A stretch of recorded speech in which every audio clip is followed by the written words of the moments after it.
आप देख रहे हैं यंग बाइट्स। मैं हूं आपके साथ पूजा ठाकुर। आज के हमारे आइडियाज़ एक्सचेंज के प्रोग्राम में मैं आपको मिलवाने जा रही हूं इग्नो के रीजनल डायरेक्टर के भट्ट जी से। सर, आपका स्वागत है यंग बाइट्स में। Thank you very much. Young bytes का हम स्वागत करते हैं यहाँ इग्नो में। Thank you. सर, इग्नो की बात की जाए तो एक इग्नो ऐसा प्लेटफॉर्म है जहाँ पे कोई भी वर्किंग वाला जो भी पर्सन है वो वहाँ पे अपनी स्टडीज़ जो है कंटिन्यू कर सकता है। बिल्कुल ठीक। सर, आपका यहाँ तक का सफ़र किस तरह का रहा और उसके बाद हम इग्नो के बारे में बातचीत करेंगे। मैं टीचर रहा हूँ बहुत पहले। मैं 40 साल से पढ़ाता रहा हूँ। पहले मैं टेक्निकल एजुकेशन में था, उन दिनों वो REC कहलाता था, REC श्रीनगर। फिर मैं REC जलंधर रहा, करीब 10, 12, 13 साल में पढ़ाता रहा। कई और ऑर्गेनाइजेशन में भी मैंने काम किया, लेकिन अल्टीमेटली मैं फिर इग्नो में आया क्योंकि मुझे लगा ये प्लेटफॉर्म बहुत ही अच्छा है, बहुत ज़्यादा स्टूडेंट्स को पढ़ाने के लिए, उन तक पहुंचने के लिए। प्लेटफॉर्म अच्छा भी और बहुत एक इम्पॉर्टेंट भी है। बिल्कुल ठीक, बिल्कुल ठीक। तो मैं पिछले करीब 23-24 साल से इग्नो में बच्चों के पास एजुकेशन ला रहा हूँ, बच्चों के पास प्रोग्राम्स ला रहा हूँ, कोर्सेज ला रहा हूँ, उनको हेल्प कर रहा हूँ। जी सर, कहीं जगह आपकी पोस्टिंग हुई है, कहीं आपके अलग अलग डेजिग्नेशंस रहे हैं, किस तरह का एक्सपीरियंस आपका रहा हर जगह का? ठीक रहा। पहले मैं, जैसे मैंने कहा, हार्डकोर टीचिंग में था। मैंने शुरुआत अपनी एक टीचिंग असिस्टेंट से की है टेक्निकल एजुकेशन में। फिर मैं लेक्चरर बना, फिर मैं सीनियर लेक्चरर बना, फिर मैं सिलेक्शन ग्रेड लेक्चरर बना। उसके बाद मैं रीडर, उन दोनों उनको रीडर कहते थे, अब उसको एसोसिएट प्रोफेसर कहते हैं। मैं करीब 1992 के आसपास में एसोसिएट प्रोफेसर बना। उसके बाद मैंने शिफ्ट किया, जिसको कहना चाहिए कि नॉन कन्वेंशनल एजुकेशन। वो तो कन्वेंशनल एजुकेशन थी फेस टू फेस, अब मैं इसमें डिस्टेंस एजुकेशन में आया। पिछले 23-24 साल से मैं इसमें ही काम कर रहा हूँ। मैं रीजनल डायरेक्टर अपॉइंट हुआ, मैं अभी भी रीजनल डायरेक्टर हूँ और कुछ समय के बाद मेरा सुपर एनिमेशन हो रहा है। लेकिन ओवरऑल अच्छा रिच एक्सपीरियंस रहा। इग्नो में भी मेरे कई ट्रांसफ़र्स हुए, कई डिफरेंट रीजन्स देखे मैंने। एक करनाल रीजन देखा जो बहुत बड़ा रीजन था, जिसके अंडर कम से कम 4 स्टेट्स थी उस टाइम। जम्मू कश्मीर था, पंजाब था, हरियाणा था, यूनियन टेरिटरी ऑफ चंडीगढ़ ये भी था उसमें। उसके बाद मैंने जम्मू कश्मीर का रीजन देखा, जब जम्मू रीजनल सेंटर के अंडर पूरा JNK स्टेट था। फिर मैंने जम्मू रीजनल सेंटर देखा जिसमें खाली जम्मू था। इसके अलावा मैंने दिल्ली हेडक्वार्टर में काम किया है। कई जगह पे एक RSD हमारा all India regional services division है, वहाँ काम किया है। दिल्ली में ही मैंने स्टूडेंट सर्विसेज सेंटर शुरुआत की है, मैंने फाउंडर ऑफ दैट SSC, वो मैंने शुरू किया वहाँ। नॉर्थ ईस्ट प्रोजेक्ट में हमने, तब तक नॉर्थ ईस्ट में हमारे ज़्यादा सेंटर्स नहीं थे, एक प्रोजेक्ट मिला हमें जिसके तहत हमने फिर पूरे नॉर्थ ईस्ट में पूरा कवर किया इग्नो की तरफ से।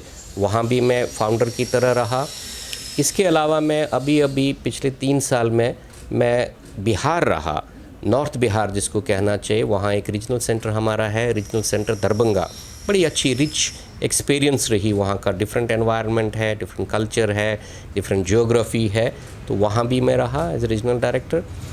वापसी पे मैं फिर जब आया तो मैं फिर करनाल आया। इस बार करनाल वो बड़ा करनाल नहीं है, अब करनाल खाली हरियाणा को केटर कर रहा है, वहाँ देखा मैंने, लेकिन वो भी काफ़ी प्रोग्रेस कर चुका है, ग्रो हुआ है।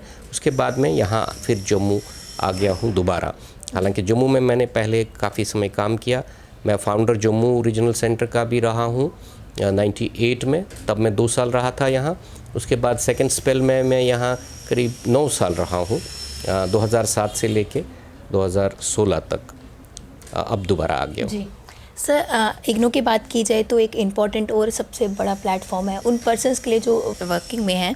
क्या कहना चाहेंगे, कहीं ना कहीं कुछ कमियां खामियां एडमिनिस्ट्रेशन द्वारा, कुछ लोगों द्वारा, कुछ स्टूडेंट्स द्वारा रह जाती हैं, उनकी भी कहीं ग्रीवेंस होती है।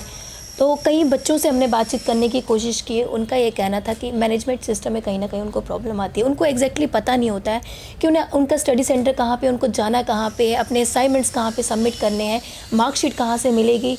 तो ये सब कमियां खामियां आती हैं। जी, मुझे लगता है ये कमियां खामियां हर सिस्टम में होंगी, हर ऑर्गेनाइजेशन में। जो ही ऑर्गेनाइजेशन बड़ा होता जा रहा है, दिक्कतें आनी शुरू हो जाती हैं। हमारे यहाँ दिक्कतें कुछ ज़्यादा आ रही हैं, एक बड़ा होने की वजह से, ग्रोथ की वजह से। दूसरा, हमने प्लेटफॉर्म शिफ्ट किया है। पहले सारा हम ऑनलाइन नहीं होता था, ऑफलाइन ही होता था, हार्ड कॉपीज़ यूज़ की जाती थी। आजकल हमने सारा शिफ्ट किया है ऑनलाइन प्लेटफॉर्म पे। मुझे लगता है इसकी वजह से ज़्यादा प्रॉब्लम्स होती हैं, क्योंकि जब ऑफलाइन का ज़माना था तब हम वर्बल इंस्ट्रक्शंस भी देते थे बच्चे को और प्रिंटेड फॉर्म में भी कहते थे उनको कि किस चीज़ के लिए उनको क्या करना है। लेकिन चूंकि अब वो एडमिशन उनका ऑनलाइन ही होता है तो वो शायद कहीं कमी रह जाती है उसमें। हालांकि अगर बच्चा निपुण है, उसको टेक्नोलॉजी का ज्ञान है, तो वो जब ऑनलाइन अपना एडमिशन करेगा तो उसी टाइम हमारी जो कॉम्प्रहेंसिव वेबसाइट है www.igno.ac.in, उसमें वो सारी चीज़ें जो हम उनको पहले वर्बली कहते थे या रिटन फॉर्म में लिटरेचर की सूरत में देते थे, वो अब वहीं से देख सकते हैं, डाउनलोड कर सकते हैं और याद रख सकते हैं। इसके बावजूद मुझे लग रहा है कि हाँ, बहुत सारे बच्चे हैं जो शायद टेक सेवी नहीं हैं, उनको टेक्नोलॉजी का उतना ज्ञान नहीं है, उनको दिक्कतें आती होंगी। उनको चाहिए कि हमारे यहाँ ऑनलाइन ही मैकेनिज़्म है जिसको ग्रीवेंस रिडर्सल फोरम हम कहते हैं, igram करके। सिंपल है, IGRAM, igram। इग्नो वेबसाइट पे है। जो भी उनकी परेशानी है वो उसमें वो क्वेश्चन डाल सकते हैं, वो ग्रीवेंस डाल सकते हैं। उनका हम 36 घंटे में, 24 से 36 घंटे में उसका समाधान करते हैं, उनको जवाब देते हैं कि आपकी क्या दिक्कत है, उसका समाधान कैसे होगा। जी, तो जो भी स्टूडेंट्स की या जो भी वर्किंग पर्सन है उनकी अगर कोई भी कंप्लेंट रहती है तो ये जो वेबसाइट आपने बताई igram, वेबसाइट हमारी www.igno.ac.in, उसमें एक आइकन है igram करके, रिड्रेसल फोरम है ये, grievance redressal forum igram, IGRAM, ये एक फोरम है। उसके अलावा हमारे पास जो आईडी है, ईमेल आईडी इग्नो का, वो भी बच्चे ध्यान रखें, rcjammu@igno.ac.in। इस पर भी जो भी बच्चे को परेशानी हो दी, ये मैं पर्सनली मैन करता हूँ। पर्सनली मैं रात दिन देखता रहता हूँ अपने हाथ में ही, मेरी आंखें भी इससे ख़राब हो गई, लेकिन मैं जवाब देता हूँ। इमीडिएटली बच्चे को इंस्टेंट जवाब मिलेगा। उनको ना आने जाने की ज़रूरत है, ना कोई पैसा खर्च करने की ज़रूरत है, और इंस्टेंट उनको जवाब मिलेगा। जो बच्चे दूर दराज के हैं जिन्हें टेक्नोलॉजीज़ की इतनी नॉलेज नहीं है, जिस तरह से मुझे लगता नहीं था कि किसी, मतलब कि बहुत कम रेशियो होगा ऐसा जिनको ये रिडेसल और ग्रीवेंस का पता होगा, तो आए दिन कितने केसेस वहाँ पे, कितनी कंप्लेंट्स आती हैं? जो ये प्लेटफॉर्म हेडक्वार्टर पे है वहाँ हज़ारों ऐसे ग्रीवेंसेस आती हैं, हज़ारों। क्योंकि ये नेशनल प्लेटफॉर्म है इसलिए इतना नंबर तो उतना ज़्यादा नहीं है। हाँ, चूँकि ये मॉनिटर वहीं से होता है, वहाँ से ग्रीवेंसेस डिस्ट्रीब्यूट हो जाते हैं। जैसे जम्मू से किसी बच्चे ने किया तो हमारे यहाँ उसका ग्रीवेंस आएगा, हम जवाब देते हैं। नॉर्मली अगर हम देखें तो 50-60 से लेके 100 ग्रीवेंसेस दिन में हम सेटल कर देते हैं। कौन सी ग्रीवेंस उनके आपको देखने से? अभी जो मुझे बल्क में देख रहा हूँ कि क्या आ रहा है, एक तो मटेरियल जो है, कोर्स मटेरियल जिसको हम सिम कहते हैं, सेल्फ इंस्ट्रक्शनल मटेरियल, उसकी काफ़ी ग्रीवेंसेस आ रहे हैं कि टाइमली मिल नहीं रहा है। मैंने थोड़ा इसमें इन्वेस्टिगेट करने की, पता करने की कोशिश की कि क्या वजह है। एक बहुत बड़ी वजह इसमें ये है क्योंकि ये अब सेंट्रलाइज हो गया है material distribution. Course material distribution पहले डिसेंट्रलाइज था। डिसेंट्रलाइज से मतलब है हम जम्मू रीजनल सेंटर में हमारे पास मटेरियल आके फिर हम स्टडी सेंटर्स में भेज के बच्चों को स्टडी सेंटर से डिस्ट्रीब्यूट करते थे। अब ये दिल्ली से ही डिस्ट्रीब्यूट होता है पोस्टल सर्विस द्वारा, पोस्ट ऑफिस के द्वारा पैकेट्स जो हैं रजिस्टर्ड पोस्ट में बच्चों के एड्रेसेस पे जाने चाहिए। होता क्या है कि पोस्ट ऑफिस की अपनी दिक्कतें हैं, ज़्यादातर मैं देख रहा हूँ कि हमारे यहाँ डंप करते हैं। मतलब ये हुआ कि वो कहते हैं कि बच्चे का एड्रेस मिला नहीं और जाके रीजनल सेंटर में मटेरियल, हमारे पास बहुत सारा मटेरियल जो रिटर्न मटेरियल है बच्चों का हमारे पास है। अब आप कहेंगे आप उसका क्या करते हैं? हम वेट करते हैं, पहले बच्चों को SMS करते हैं, भाई आपका मटेरियल पोस्ट ऑफिस ने आपको डिलीवर नहीं किया, वो हमारे यहाँ उन्होंने दिया है, आप आके यहाँ से उठा लीजिए। इन केस बच्चा नहीं रिस्पॉन्ड करता, फिर हम उनके जहाँ उनका स्टडी सेंटर हो वहाँ जाके दे आते हैं कि बच्चा चूंकि आपके साथ कांस्टेंट टच में है, आप यहाँ से उनको दे दीजिए। बच्चों की कहीं ना कहीं ये भी कंप्लेंट थी, जिस तरह से आपने जिक्र किया कि जो भी उनकी बुक्स होती हैं, स्टडी मटेरियल जो होता है वो उन तक नहीं पहुँच पाता है। तो आपने बहुत अच्छा कहा कि उनके पास SMS आ जाता है यहाँ, तो आप उनका वेट करते हैं। जी, SMS पहले वेट करते हैं SMS भेज के कि वो यहाँ रीजनल सेंटर जो कनाल रोड पे हमारा दफ्तर है कॉमर्स कॉलेज के अंदर, वहाँ आके वो ले लें। रिपीट करते हैं, हम कई बार SMS कर चुके हैं, लेकिन पता नहीं किस वजह से बच्चा रिस्पॉन्ड नहीं करता। इसके बाद हम उनको डेडलाइन भी देते हैं, इस बीच तक आप नहीं उठाएं तो हम आपका मटेरियल नहीं देंगे। लेकिन नहीं देने की बात नहीं, हम उनका ये मटेरियल फिर जाके उनके स्टडी सेंटर पे रखाते हैं ताकि बच्चा चूँकि टच में है वहाँ से उठा ले। लेकिन पता नहीं किस वजह से बच्चा वहाँ से भी नहीं ले जाए, क्योंकि मुझे फीडबैक जो सेंटर्स का मिला है, हमारे यहाँ सर बहुत मटेरियल आ गया, अब जगह ही नहीं है रखने की, बच्चा आके ले नहीं जाता। पहले तो मैं रिक्वेस्ट करूँगा अपने जो भी रजिस्टर्ड स्टूडेंट्स हैं, कोर्स मटेरियल उनका पहला हक है, ये फ्री कोर्स मटेरियल, उनको कोई किताब खरीदने की ज़रूरत नहीं मार्केट में जाने की ज़रूरत है। मैं ये भी कहूँगा उनको कि मैं डिसवेट करने की कोशिश करूँगा, वो जो गाइड्स वाइड्स मार्केट में आए हैं वो बहुत चीप मटेरियल है, वो अच्छा नहीं है, उसकी क्वालिटी अच्छी नहीं है, उसको नहीं ले लें। उनके पास फ्री कोर्स मटेरियल जो क्वालिटी मटेरियल हम दे रहे हैं और उनको उसका प्रयोग करना चाहिए, लेना चाहिए, उनको डिमांड करना चाहिए कोर्स मटेरियल हमें दे दीजिए, क्योंकि यही हमारा कोर है, यही हमारा हार्ट है। हमारी सारी जो प्रोसीजर है, प्रोसेस है डिस्टेंस लर्निंग का, टीचिंग लर्निंग का, उसका पहला स्टेप तो यही है, कोर्स मटेरियल उनके पास होना चाहिए और वो उनको पढ़ना चाहिए। सर कहीं ना कहीं जैसे पहले इतना डिजिटलाइजेशन नहीं थी और ऑफलाइन फॉर्म भरे जाते थे, आपको क्या लगता है जब से ऑनलाइन हुआ है, ऑनलाइन सिस्टम ज़्यादा अच्छा था या ऑफलाइन?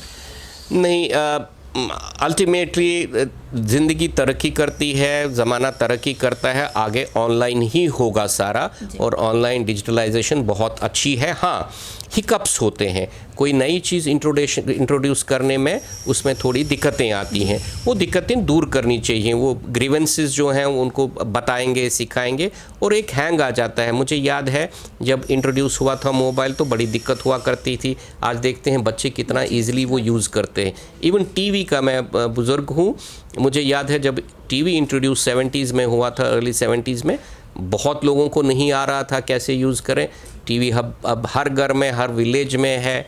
इसी तरह मोबाइल इतना पेनिट्रेट कर चुका है रूरल साइड में भी। तो अल्टीमेटली यही एक प्लेटफॉर्म है जो ठीक है। हाँ, अभी कुछ दिक्कतें इससे आ रही हैं, खासकर हमारी रियासत में आ रही हैं, इस वजह से कि किन्हीं कारणों से अभी मोबाइल नेट चल नहीं रहा है। जो ही ये मोबाइल नेट फिर चलना शुरू हो जाएगा, बच्चों की ग्रीवेंसेस बहुत कम हो जाएंगी, ये मुझे पूरा विश्वास इस बात हम पे। किसी भी चीज़ की करें शुरुआत में तो मुश्किलात आती है, लेकिन आने वाले समय में जो है वो टाइम के साथ ठीक हो जाती हैं। समय जानूँगी जिस तरह से आप कहीं प्लेटफॉर्म पे आपने परफॉर्म किया है, जिस तरह से आपने बताया कहीं जगह आपकी पोस्टिंग हुई है और अलग अलग डेजिग्नेशन आपको मिले हैं, आपका क्या मानना है, जो भी हमारे माध्यम से जो भी यूथ देख रहा है, कामयाबी का क्या मंत्र है?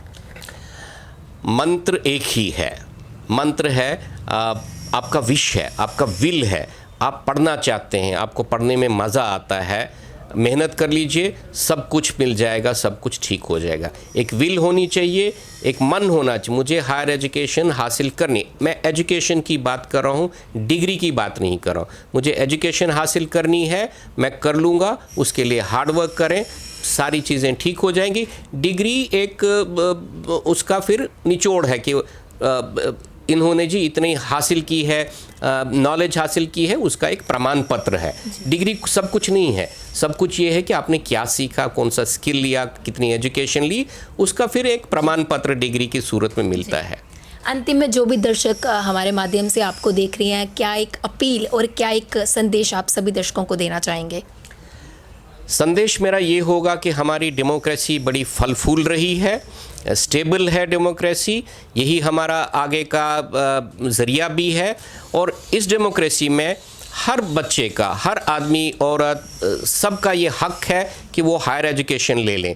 और हायर एजुकेशन बड़ी फ्लेक्सिबल है, डिस्टेंस मोड में, पैसे भी कम लगते हैं, अपने पेस पे आप एजुकेशन ले सकते हैं, अपने समय के हिसाब से जा सकते हैं और अपना हायर एजुकेशन हासिल कर सकते हैं। डिस्टेंस एजुकेशन में आइए, बहुत बड़े पैमाने पे आइए, पढ़ने के लिए, मैं उसको क्वालिफाई करूँगा, एजुकेशन के लिए आइए, पढ़ने के लिए आए, चाहे डिग्री आपको अवार्ड हो या ना हो, आप एजुकेशन हासिल कर लीजिए। बहुत बहुत धन्यवाद सर हमारे साथ जुड़ने के लिए, कीमती जानकारी देने के लिए और एक अच्छा सा मैसेज देने के लिए। Thanks a lot, thank you very much.